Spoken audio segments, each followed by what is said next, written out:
Bismillahirrahmanirrahim, my dear students. I am Shahzad Waheed and addressing you from the platform of Punjab Group of Colleges, and we want to discuss structure of chlorophyll now. So let's move to the whiteboard. Yes, my dear students, I am here for the description of what structure of chlorophyll molecule. But before starting the structure of chlorophyll molecule, we must understand what are basic chlorophylls, and you know very well chlorophyll is an organic molecule. Chlorophyll is basically an inorganic molecule, and it usually imparts what? Green color. Usually imparts, देता है, assign करता है क्या?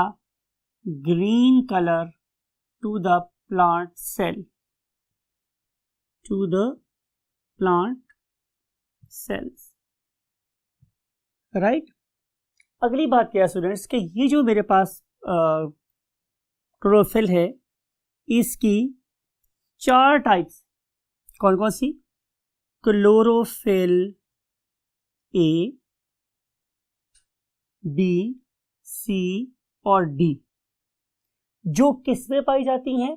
Eukaryotes पे पाई जाती है। Various types of eukaryotic autotrophic cells, they have got either A, B, C or D type of chlorophyll molecules. जबकि इसके अलावा भी क्लोरोफिल की टाइप्स होती हैं, other forms, they are present in bacteriophils. Bacteriophils इसका मतलब है कि ये वाला खास किस्म का जो क्लोरोफिल है ये प्रोकैरियोट्स पे पाया जाता है। किस में पाया जाता है? प्रोकैरियोट्स में। यू नो वेरी वेल कि हमारे पास ऐसे बैक्टीरिया भी एग्जिस्ट करते हैं। Those are capable of what? Making their own food from the solar energy, right. अगली बात माय डियर स्टूडेंट्स ये है, आफ्टर स्टडी द टाइप्स, अगली बात मेरे पास ये है कि ये जो मेरे पास क्लोरोफिल्स हैं ये किस जोन में से? आपको याद होगा हमने लास्ट लेक्चर में डिफरेंट जो फोटोसिंथेटिक पिगमेंट्स थे उनके हमने जोन डिस्क्राइब किए थे, और हम लोगों ने ये बोला था कि जिस जोन में से ये वाला पिगमेंट लाइट एब्जॉर्ब करेगा, जाहिर है उस पर्टिकुलर वेवलेंथ की एब्सेंस नजर आएगी हमें किसमें? एब्जॉर्प्शन स्पेक्ट्रम में, राइट। तो अब मैं वही बात यहाँ पर दोबारा कर रहा हूँ कि अगर ये मैंने लाइट ली, राइट, और ये लाइट कैसी थी? पॉलीक्रोमेटिक, और इसको मैंने एक ऐसी क्यूवेट में से पास किया कि जिसके अंदर क्या थे? क्लोरोफिल्स थे, राइट, क्लोरोफिल्स थे। क्लोरोफिल में से पास होने के बाद मुझे क्या नज़र आया कि यहाँ पे दो जगहों से लाइट एब्सेंट है। आपको याद आया? बिल्कुल ऐसी ही बात है कि हमने विब ग्योर लिखा था, विब ग्योर, राइट। तो ये इन दो जोन में से, यानी कि ये वाला जो जोन है मेरे पास, इस जोन में आप लोगों को नो लाइट, कोई लाइट नजर नहीं आई एब्जॉर्प्शन स्पेक्ट्रम में, because it has been absorbed by the chlorophyll molecule. और सिमिलरली ये जो मेरे पास जोन है, ये वाला जोन, ये थोड़ा सा ये वाला जोन लगा लें कि इस पर्टिकुलर जोन में भी आप लोगों को कोई लाइट नजर नहीं आएगी एब्जॉर्प्शन स्पेक्ट्रम में, बिकॉज के ये वाली लाइट भी एब्जॉर्ब कर लिया किसने? क्लोरोफिल। अब अगर मैं आप लोगों से ये डिस्कस करूँगा स्टूडेंट्स, क्लोरोफिल ए, बी और सी, डी एक ही प्लांट में भी एग्जिस्ट कर सकते हैं, तो ये डिफरेंट नहीं है।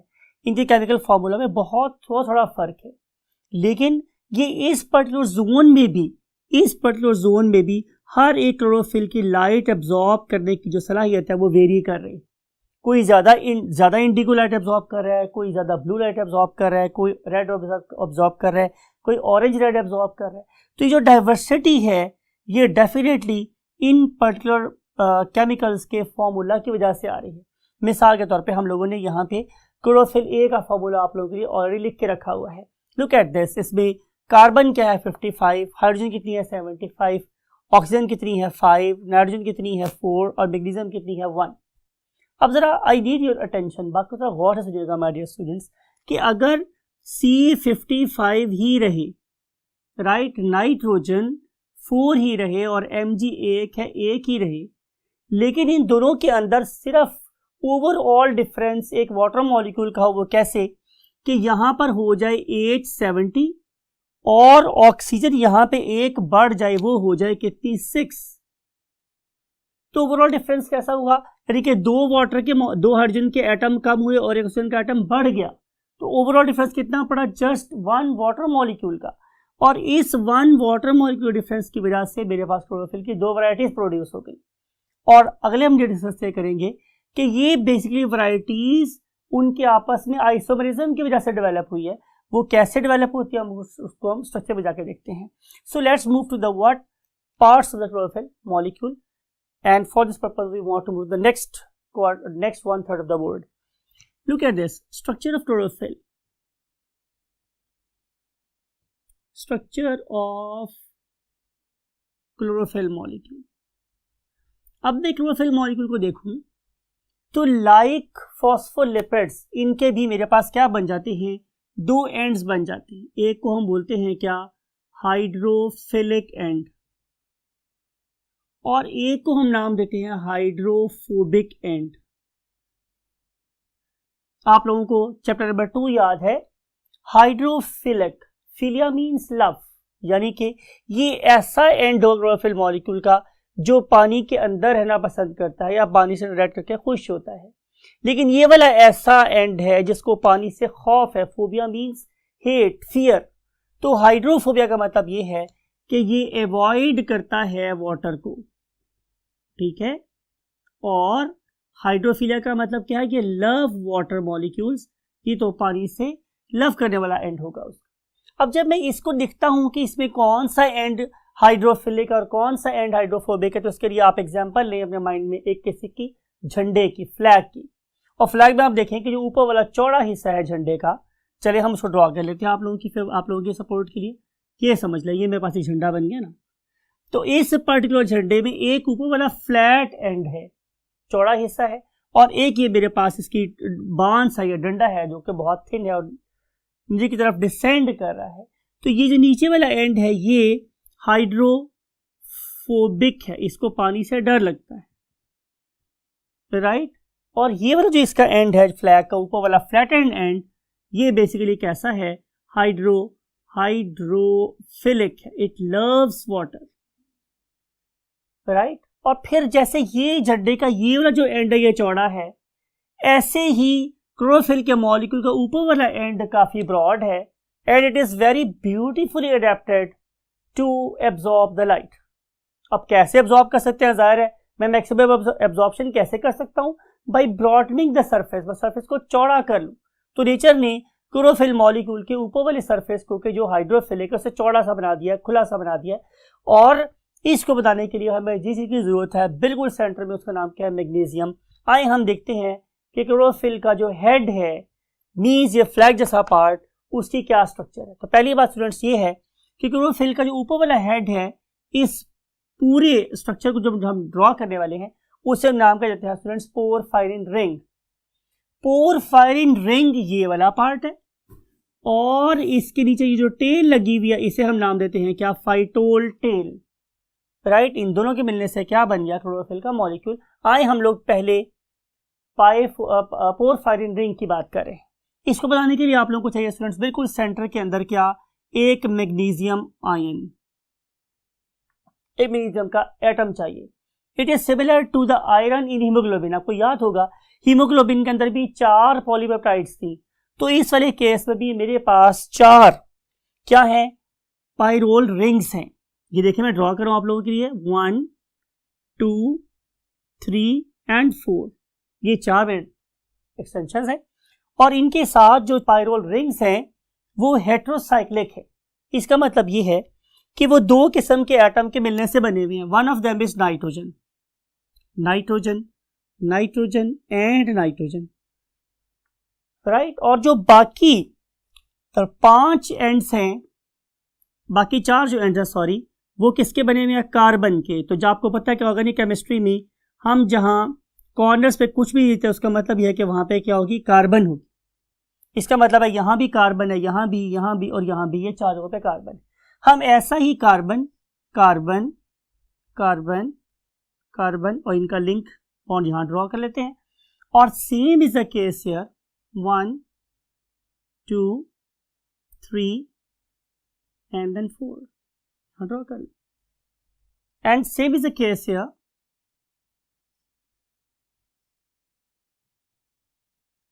तो ये मैंने ड्रॉ कर लिया स्टूडेंट्स क्या, 4 पायरोल रिंग्स।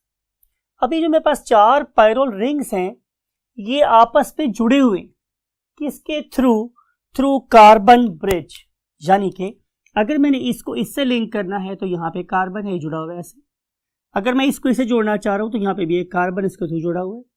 सिमिलरली ये भी कार्बन के थ्रू इससे लिंक्ड है और ये भी कार्बन के थ्रू इससे लिंक्ड, राइट। प्लस आपने ये देखना है कि इसमें से ये वाली जो कार्बन, ये वाला जो 2 एंड्स है जो नाइट्रोजन के ऑपोजिट है, यहाँ पे कोई ना कोई चीज जरूर अटैच है, यहाँ और यहाँ, सिमिलरली यहाँ और यहाँ, राइट, यहाँ और यहाँ।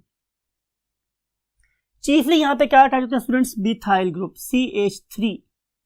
अगर तो ये मिथाइल ग्रुप लगा हुआ है तो ये क्लोरोफिल A है, और अगर मैं यहाँ पे लगा दूं एक एल्डिहाइड ग्रुप, याद करें मैंने वो चैप्टर नंबर 2 में मिस यूनिवर्सल कॉन्सेप्ट दिया C double bond OH, right, something like it, ये मिस यूनिवर्सल के साथ H, ये एल्डिहाइड। अगर मैं यहाँ पे ये लगा दूं क्लोरोफिल B बन जाएगा, और सिर्फ मिथाइल ग्रुप लगा दूं क्लोरोफिल A है। रेस्ट में स्ट्रक्चर इज सेम, राइट। यहाँ पे हमारे पास अटैच होता है what, C2H5, you know very well कि ये मिथाइल ग्रुप है और ये एक इथाइल ग्रुप है, राइट। यहाँ पे स्टूडेंट्स अटैच होता है अनदर मिथाइल ग्रुप और यहाँ पे अटैच होता है C double bond O, right. फिर उसके बाद यहाँ पे अटैच होती है दोनों तरफ व्हाट, हाइड्रोजन, और यहाँ पे अटैच होता है CH3 and other one is H, right. और यहाँ पे भी हमारे पास अटैच होता है व्हाट, CH3, और यहाँ पर भी CH3 ही अटैच होता अगर यहाँ पे डबल बॉन्ड ना होता। तो चूंकि यहाँ पे डबल बॉन्ड है तो बाकी बच जाएगा क्या, CH2। तो ये जो स्ट्रक्चर मैंने ड्रॉ किया है इसके अंदर जो बाकी चीज आपने माइंड में रखनी है वो क्या है कि यहाँ पे कहाँ कहाँ डबल बॉन्ड एग्जिस्ट करता है। तो ये थोड़ी सी एफर्ट बाकी अब आप लोग करें कि यहाँ पे कहाँ कहाँ हमारे पास डबल बॉन्ड एग्जिस्ट करते हैं। बाकी bulk of the structure I have taught you कि हम कैसे ड्रॉ कर सकते हैं। सबसे पहला मैग्नीशियम लिखेंगे, उसके साथ 4 नाइट्रोजन एटम जोड़ेंगे और इस नाइट्रोजन को बेस बना के आप 4 पायरोल रिंग्स ड्रॉ करेंगे, और 4 पायरोल रिंग के साथ आपने क्या अटैच कर देनी है स्टूडेंट्स, कार्बन ब्रिजेस। और एंड पे आप लोगों ने क्या करना है कि इसके इस पर्टिकुलर पॉइंट पे अटैच कर देनी है एक लंबी सी चेन आपने अटैच कर देनी है। और इस चेन का सबसे इंपॉर्टेंट बात यह है कि आप लोगों को फॉर्मूला आना चाहिए और इसका नाम आना चाहिए आप लोगों की बुक के रेफरेंस से।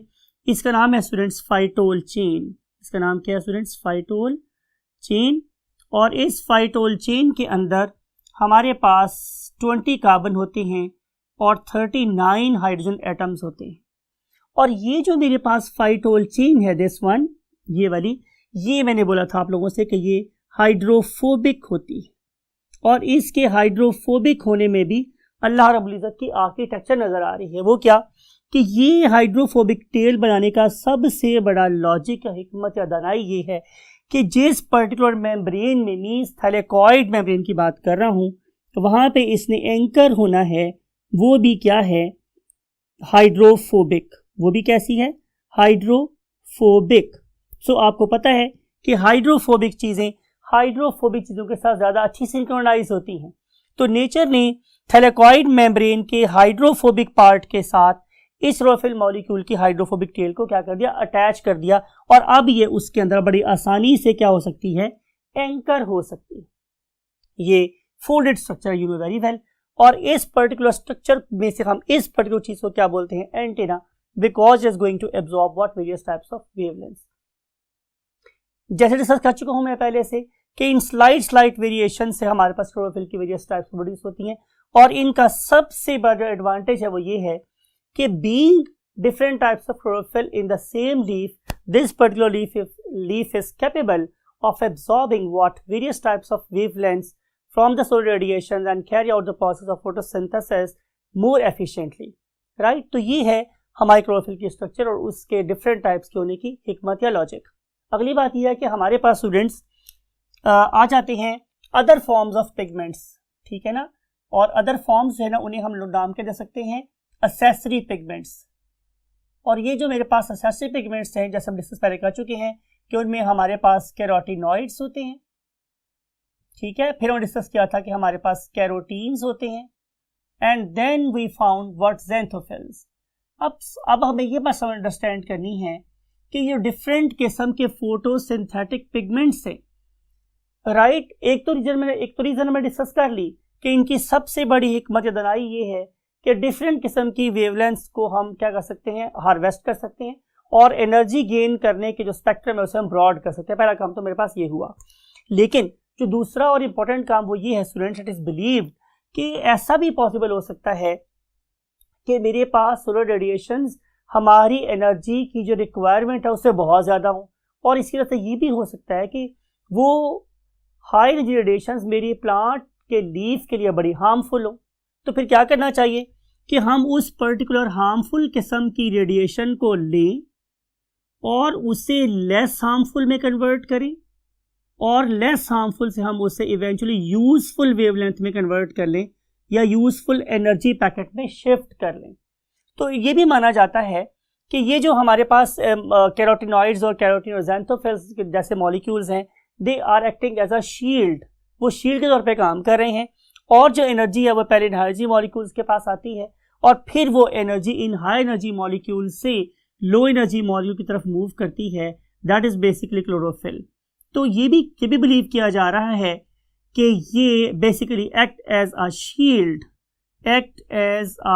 शील्ड, एक डिफेंसिव ऑर्गन के तौर पे काम कर रही है फॉर क्लोरोफिल्स की जो बहुत ज़्यादा डेलिकेट मॉलिक्यूल्स हैं, लेकिन they can carry out process of photosynthesis more efficiently than carotenes, carotenoids and xanthophylls. So that's it for today, and we will see you in the next lecture for definitely light reaction and dark reactions.